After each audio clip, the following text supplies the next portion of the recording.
Bem-vindos a mais um episódio, mais um icônico filme extraordinário com nossa querida, que eu não vou falar ainda o nome, mas eu acho que você deve já estar ligado no nosso Instagram e saber das novidades. Então, se você está assistindo, eu quero que você se inscreva no canal, deixe seu like lá. Eu sei que algumas pessoas não deixam, mas deixe seu like. E acho que você já está sabendo do título do texto aí do YouTube. Então, obrigado por estar assistindo. Obrigado, Lara, por estar com a gente. Você pode apresentar um pouquinho pra gente sua história como diretora dessa escola? Porque o filme tem muito a ver, né? Sobre isso, escola, família. E a gente vai falar muito disso hoje. Oi, Caio. Primeiro quero te agradecer pelo convite de participar desse momento tão bacana. Caio, eu sou professora desde os 16 anos. Então, assim, a escola ela faz parte da minha vida. Quando você me convidou, eu fiquei muito contente para poder participar desse episódio, justamente pelo fato de falar dessa relação de vocês, estudantes, de vocês, pessoas, né, na escola. Eu sou mãe de 2 filhos, sou uma amante da educação. Se eu nascesse e morresse 10 vezes eu seria professora. Eu acho que as pessoas já cansaram de escutar a Lara dizer isso. E gosto muito de plantas e fazer bolos nas minhas horas livres, quando eu as tenho, né? E você é diretor, essa escola foi a primeira vez que você atuou como diretora, ou não? Sim, eu estou diretora do campus Uberlândia Centro desde 2019, sou professora aqui desde 2013 e é uma experiência muito interessante, é uma experiência diferente, porque como diretora eu me sinto em todas as salas de aula. Como professora eu atuava nas salas de aula e como diretora esse foi o meu desejo e eu concretizei esse desejo de poder participar da vida de todos os estudantes nessas salas de aula, fora das salas de aula, né? Então é desafiante ser diretora de uma instituição federal, uma instituição como o Campus Uberlândia Centro. Que não tem muitas, né? Não, que deveria ter. Né? A gente deveria ter esse projeto aí, Brasil afora, para todas as pessoas que quisessem estar nesse espaço. É uma escola difícil, mas uma escola que dá tudo de si. No meio do rugby, né? Sim, nós em 2019, isso, nós ficamos entre as melhores escolas do Brasil. Nós ficamos em 16º lugar de todas as escolas públicas do Brasil, o nosso campus Uberlândia Centro. Mas vamos falar agora sobre o nosso querido filme. Se você não conhece o Extraordinário, eu quero te falar que é um filme lindo de chorar, porque trata-se de um menino que nasce com uma deformidade facial. E quando você vê a história dele, você vê a incrível história dele, uma incrível superação. Assim, você vê que ele não é normal, mas ele não é diferente. E é algo surpreendente, a gente vai falar um pouquinho hoje sobre ele. Ele chama Algo Puma. E o começo do filme, Laura, ele trata assim. Eu não sou uma criança comum, eu não sou normal, mas eu faço coisas comuns. Então, a primeira pergunta veio: o que é ser normal? O que é ser normal, Caio? Eu, Lara, acredito que o normal, ele não é uma palavra que a gente consiga definir. Mas o normal, ele é algo que a gente precisa refletir. O que é ser normal? Porque a gente tem que colocar esse normal dentro de contextos, dentro de uma sociedade que nos impõe determinados padrões, nos impõe determinadas ações. Então, o normal para mim é algo difícil de se definir, mas ele é muito mais difícil ainda de se refletir. Por quê? Porque as pessoas querem que sejamos normais. Mas como é que a gente pode dizer que alguém é normal ou alguém não é normal? Porque a gente tem diferenças, não tem um padrão. A gente é diferente, nosso padrão não é igual ao padrão do nosso colega. O nosso padrão é diferente. Então, o normal é difícil mesmo de se definir. O normal é algo que a gente precisa refletir. Para mim, o normal é essa definição, é algo para se refletir. O que é um fluxo normal de algo para se fazer? O que é um fluxo normal de algo para se viver? Se é que a gente pode colocar isso dentro de caixas, né? Porque cada pessoa tem as suas particularidades, cada pessoa tem as suas belezas, cada pessoa tem os seus desejos, os seus gostos. Então, o normal é algo muito complicado de se definir. A Lara é normal? Mas a Lara é normal a partir de qual perspectiva? A Lara não é normal a partir de qual perspectiva? Então, eu acredito que para mim, que o normal ele deve ser refletido de acordo com as circunstâncias, de acordo com as situações e sempre pensando em algo bom para a gente. Porque a partir do momento que você tenta normalizar as coisas de forma impositiva, fazer com que se enquadre em um normal, aquilo já não é mais positivo. Não é mais, é negativo. É negativo, é algo que nos traz tristeza, que nos traz desconforto. Porque o modelo da sociedade não é normal, mas sim refletir o normal. Para mim, eu acredito que o normal é um conceito a ser refletido, não ser imposto como algo deve ser assim. Sim, é diferente para todo mundo. Se você for ver na história, eu vou dar um spoiler, né? Quando alguém vai para a escola, a primeira vez que ela está diante da porta, a gente vê algo muito importante lá. Foi uma das partes que a gente vê que cada família tem um jeito de lidar com as coisas, com a diferença. E aí a Via, se você não se lembra, a Via era irmã de alguém e ela podia ter o mesmo gênero. E aí ela fala assim para alguém antes dele entrar na porta de entrada da Beach Trip. Ela fala assim: se te encararem, te encarem. Se zoarem com você, deixa que zoe. Mas você nasceu para ser diferente, para se destacar. Fala um pouquinho pra gente sobre isso. Caio, para mim, todas as pessoas nasceram para se destacar. Todos os meus alunos, eu sempre acreditei nisso. Sempre acreditei que vocês nasceram para se destacar. Eu tenho histórias gigantescas de superação de estudantes que chegam na escola, às vezes introspectivos, às vezes com medo de ser encarados, com medo de se expor. E eu dizia isso para eles: esse espaço aqui é seu. Não reproduzindo as falas da Via, né? Você nasceu para ser diferente, mas eu acredito que nós nascemos para ser diferentes. E não é o nosso jeito de se vestir, a cor do meu cabelo, a forma que eu me comporto, né? Que eu ando, se eu sou gordo, se eu sou magro, se eu sou branco, se eu sou preto. Enfim, nós nascemos para ser diferentes. Que imagina que graça teria se todos nós fôssemos iguais? E eu sempre tratei os meus estudantes como seres individuais, como pessoas diferentes, acreditando nas potencialidades, acreditando que cada um tem uma afinidade e um desejo para alguma coisa diferente.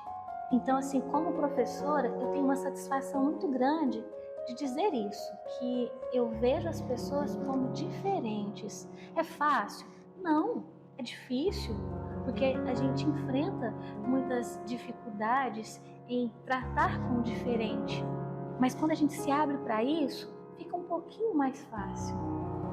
Vamos para a nossa terceira pergunta, que eu acho que é a mais importante, porque esse filme trata de 3 coisas principais: o bullying, a família e a amizade.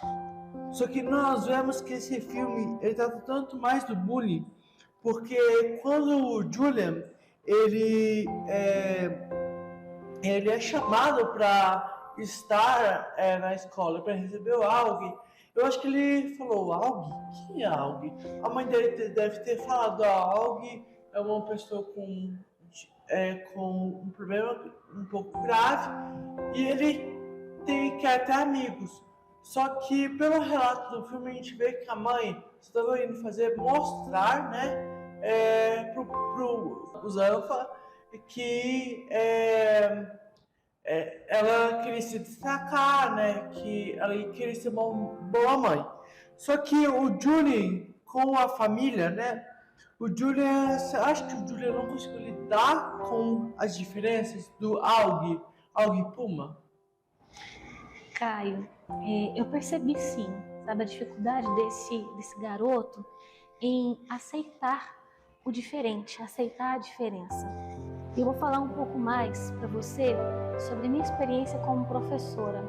Você falou da relação da mãe com o Julian, né? E, como eu já te disse, eu sou professora desde os 16 anos. E eu sempre conheci as famílias de vocês, estudantes, a partir de vocês. Então eu não preciso conhecer a mãe e o pai do Caio para saber quem são a mãe e o pai do Caio. Porque vocês são o reflexo daquilo que vocês vivem nessa família. A criação dos pais de vocês, a educação que os pais de vocês dão para vocês. E aqui, no filme, a gente percebe muito bem isso. E o Julian, como é um garoto muito jovem ainda, é uma criança, ele sofre. Você percebe que no final ali, quando a mãe decide tirá-lo da escola, ela fala: mãe, mas eu gosto daqui. Quando a mãe vai conversar com o diretor, foi nítido ali aquilo que eu tô te dizendo. O Julian, ele é o reflexo daquilo que ele vivia em casa, aquela discriminação, o bullying. Então, eu não me engano. Quando eu conheço o Caio, converso com o Caio, eu sei quem são as pessoas que estão por trás dessa criação do Caio. Você tocou num ponto que eu queria, porque eu ia até mostrar um vídeo, se o editor Fabrício conseguir também mostrar aí no podcast, que retrata muito disso. Quando o Busan vai conversar com o Julian e com os pais, eu vejo que o pai do Julian ficou calado. E a mãe, assim, fazendo de vítima. E o Julian, uma parte muito importante é que o Julian, quando a mãe começa a sair, ele fica lá sozinho com o Busan e fala assim: Busanfa, foi mal, viu? Foi mal. E é algo que ele percebeu que estava errado. E eu não sei se você sabe, a autora do livro, ela escreveu 2 livros. O primeiro é sobre Aug, sobre as pessoas que rodeiam Aug. O segundo, a primeira palavra dela, ela fala assim: não é uma continuação, não é. Isso aqui é só para falar as pessoas que rodearam algo que eu não consegui falar no último livro. E foi o Julian. E na primeira fala do Julian, no primeiro capítulo do Julian, ele falou assim: tá bom, foi mal, eu errei com algo, mas vamos voltar aos pingos. Ele começa a contar a história antes do algo chegar na escola, antes do algo estar na escola. E é um livro assim que retrata como o Julian era popular na escola, como ele tinha muitos amigos na escola. E por algo chegar na escola, né, as pessoas começaram a olhar muito para algo e menos para o Julian. Então isso trouxe algo muito importante. E aí você vê que Julian precisava de atenção e não teve atenção. Mas você vê que até isso reflete aquilo que eu te disse, algo que é vivido em casa. Será que o Julian tinha a atenção necessária em casa? Porque ele buscava aquilo na escola. Quando ele deixa de ter aquela atenção, ele passa a agir daquela forma que ele agia com alguém. Então pode ser algo também relacionado a isso. Então o nosso seio familiar é algo muito importante. A escola é um lugar também de socialização, de formação, mas é todo um conjunto. Eu preciso desse suporte, desse seio familiar para minha formação. E o Julian, você percebe no filme que isso falha para ele. Você fala a ausência, o pai calado, a mãe encenando como vítima, mas aquela criança tá naquele ambiente ali. Não estou dizendo que o Julian é o errado, você está entendendo? É algo que ele vivencia no seio familiar dele e que ele projeta na escola, né? Vou falar um pouquinho a quarta pergunta, né? A família. A gente falou um pouco da família, mas a família do Aug também sofria bullying também sofria bullying porque não era. Eu creio que Aug sofria muito bullying. Porque o Aug não falava, ele não mostrava, mas em casa ele mostrava. E a gente vê que o bullying também pode ter refletido nos pais do Aug. Eu acredito que sim. Mas pelo fato de serem adultos e pelo fato deles se considerarem, eles considerando eles serem o suporte do Aug, eles tinham que se manter ali, né, serenos, para poder fortalecer o Aug. Fala, filho, nós vamos conseguir, juntos nós vamos conseguir, vamos dialogar, vamos conversar, porque esse é o papel da família. Veja como aquela mãe, ela sempre estava ali presente. Ela era uma rapadura, né, dura e doce. A firmeza dela de sustentar todas aquelas situações, todas as cirurgias, todas as situações que o Og passou. Veja o quanto foi dolorido para ela desgarrar do filho e levá-lo para a escola, porque ela sabia tudo que ele enfrentaria ali, mas ela se mantinha serena para ele e firme. Filho, estou aqui para poder te ajudar. O pai da mesma forma. Mas esse bullying chegava até eles também, né? Porque pensa, todo mundo olha, todo mundo comenta, daqui, dali, Praga, né? Praga, quando se fala, olha a palavra, né? A força das palavras, olha que palavra forte é essa. E outra, não sei se você gosta de Star Wars, mas o Julian falar a Dark Sider, né? O Julian se relacionou com o Dark Sider. Dark Sider é um monstro que ele tem ele é torto, igual o Julian, não igual o Aug. Então, para ele cortar aquela coisa que durou anos para estar no cabelo dele, para ele ter atitude, né? De em casa ele chorar, ele ele mostrar que ele estava tão abalado que falou, eu sou feio. Aí a mãe, você não é feio. Mas aí ele fala assim, só você disse porque você é minha mãe. Não, meu filho, eu só digo porque eu conheço você. Porque é muito importante isso. Porque é a força da família dá para aquela pessoa, né? Como o Og assim, conseguiu superar tudo isso porque ele tinha uma família que olhava para ele. Não olhava para o rosto, para a fisionomia dele, não colocava ele como um normal.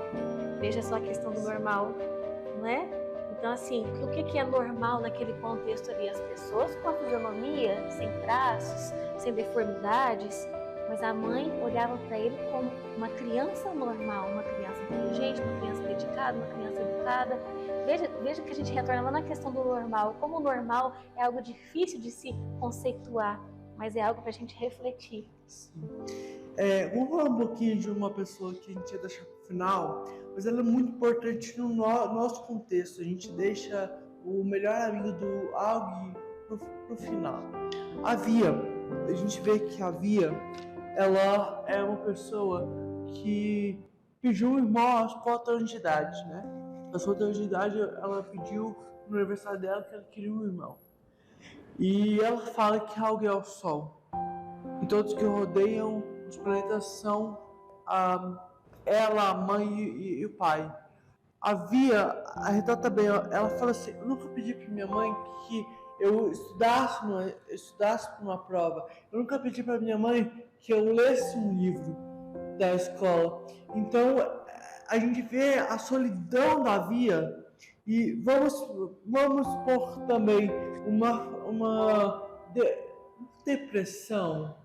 Não é depressão, uma solidão, né? Algo que o pai e a mãe ficavam em algo, a atenção era toda pro algo e não para ela. Isso mostra tanto na peça que ela ia fazer antes da peça. E fala um pouquinho pra gente sobre essa questão familiar. Kai, como mãe de 2 filhos, eu sei exatamente o que é isso, sabe? Os meus filhos, eles têm uma diferença de idade muito grande. Então é uma diferença de 8 anos e meio, mais ou menos. E veja que eu tenho 2 filhos sem a deformidade do Og, certo? E às vezes nós, como pais, mães, a gente falha um pouco mesmo, sabe? Às vezes até inconscientemente, porque às vezes você acha que o filho precisa de mais atenção, de mais cuidado, E é algo que nós mães, eu como mãe, depois a gente se culpa, a gente pensa, nossa, deveria ter feito diferente, certo? Mas no caso do filme em si, você percebe que aqueles pais, eles vivenciam aquela deformidade do Og como se fosse eles mesmos, né? Então, o Og, por vezes, ele se esconde, ele fica afastado de tudo, e aqueles pais também se afastam junto com o Og, e a Via está ali no meio de tudo. E você vê que ela perdeu uma amiga que acompanhou tanto de infância. É algo triste de se ver, porque acho que quando as pessoas não veem o filme, só olha pro Og e não olha pra Via. Porque ela perde a melhor amiga dela. A melhor amiga dela que, se a Via soubesse o que ela fez no acampamento, eu acho que a Via ia ficar tão triste, que ela ia entrar num estado que ia ser muito difícil sair. Porque os pais não estariam ali para tentar ajudar. E é muito importante isso, porque quando você vê a Via, você vê a Via, a irmã a cuidadora, que acolhe, porque a Via também passa a deixar de viver parte da vida para poder viver a vida do Og, para cuidar do Og, né?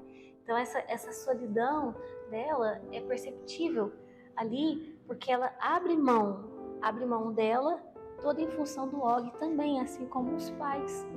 Mas eu não acredito que isso não foi consciente para aqueles pais, certo? Não foi certo, é algo que tem que ser balanceado, mas como eu te disse, eu também sou mãe e a gente passa por situações que depois a gente reflete e fala, preciso refazer, preciso cuidar direito, né? Nós que somos mães, a gente só quer o melhor para os filhos e às vezes a gente falha. A mãe do Og, ela acreditou que a Via não precisava de todos os cuidados que o Og precisava, mas são crianças, estão passando por fases que precisam da mãe da mesma forma. E claro que o Og precisava de cuidados diferentes, especiais, mas nós como mães, nós precisamos ter esse cuidado. Mas quando a gente vê um filho sofrer, a gente faz de tudo. No caso da mãe do Og, foi olhar mais para o Og, que sofria mais que a Via. Então, assim, é uma situação muito delicada e me tocou muito, sabe, Caio? Essa situação no filme, porque faz a gente refletir como mãe, que eu sou uma, mas eu tenho dois.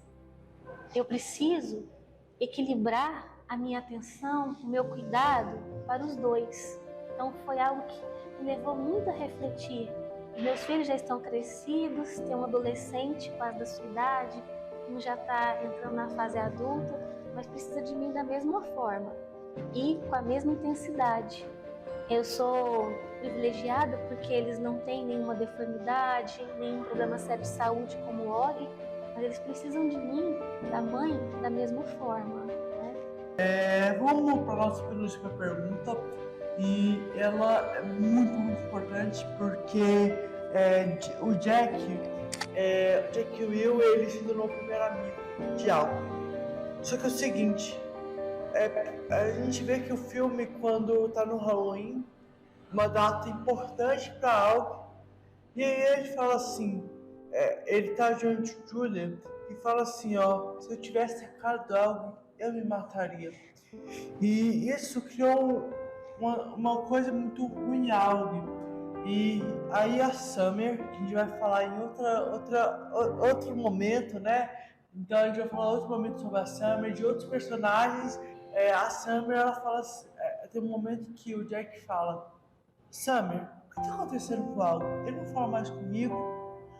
A única palavra que Summer falou, pânico.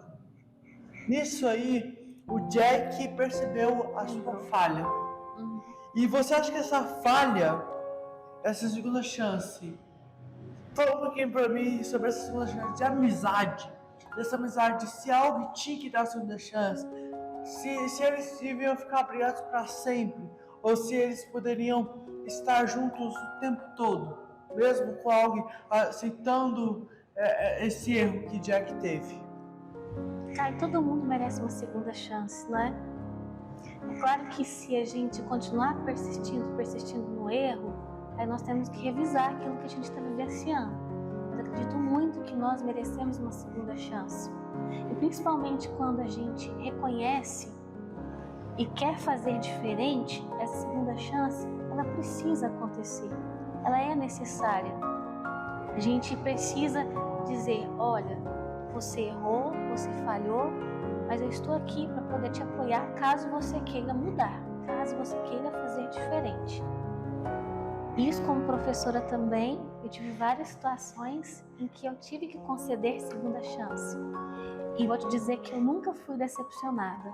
Eu também tive segunda chance na vida, como estudante, como professora, como mãe, como amiga, como professora já disse, né? Enfim, como diretora. Então, assim, a segunda chance é algo que todo ser humano precisa colocar no seu coração para poder trabalhar com as outras pessoas. É muito importante isso, porque às vezes a pessoa não quer mais falar com você, não quer a segunda chance.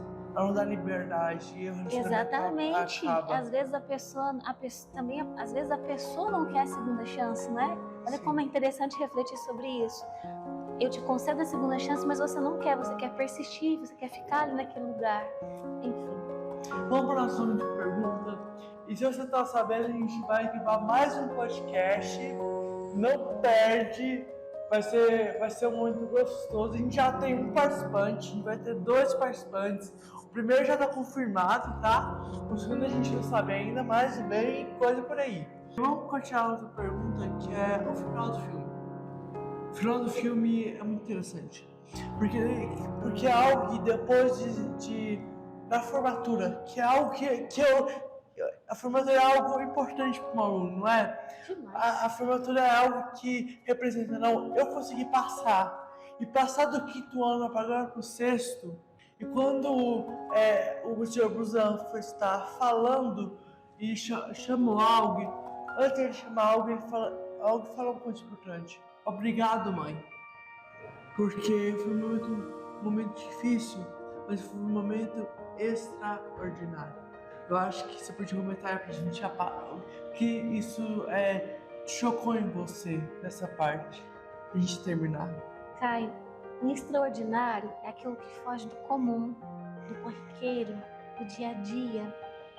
E veja que aquela vivência do Og, aquela vivência daqueles pais, da Olivia, daquelas pessoas na escola, dos estudantes, aquilo fugiu do comum. Mas aquilo foi algo que fez todos crescerem, todos mudarem, todos evoluíram, todos. Até o Julian. A Summer, o Julian, a Olivia, os pais, o próprio diretor. Sim. Porque nós, quando estamos nessa posição de olhar para vocês, para todos vocês ao mesmo tempo, nós temos que lidar com esse extraordinário e perceber que isso traz um ensinamento todos os dias. Então, a situação, ela fugiu do comum, ela fugiu do corriqueiro, mas ela engrandeceu todas as pessoas que fizeram parte desse momento extraordinário. Obrigado, então, Lara. Eu queria deixa nos comentários o que você achou do nosso podcast. Eu queria fazer uma pergunta para vocês. É muito importante a sua resposta, é muito importante que você esteja conectado com a gente, que eu vou responder suas perguntas. Se você quiser, a gente vai pôr no Instagram uma caixa de perguntas, onde eu mesmo vou responder suas perguntas, então mande pra gente. Mas a minha pergunta é, se você fosse algo, qual seria a sua atitude? Qual seria o seu jeito de agir com as pessoas, com a família, com os seus amigos? Então eu deixo essa pergunta pra você, pense muito. Tchau! Um bom resto de dia pra você, um bom dia pra você, uma boa noite pra você. Você esteve com a gente, com a nossa produção. Depois do cinema, pode. Muito bom. Obrigado, viu, Lara? Obrigada, Caio, pela participação, pelo convite. Foi muito bom. Muito bom. Caio, deu certo, hein, Caio?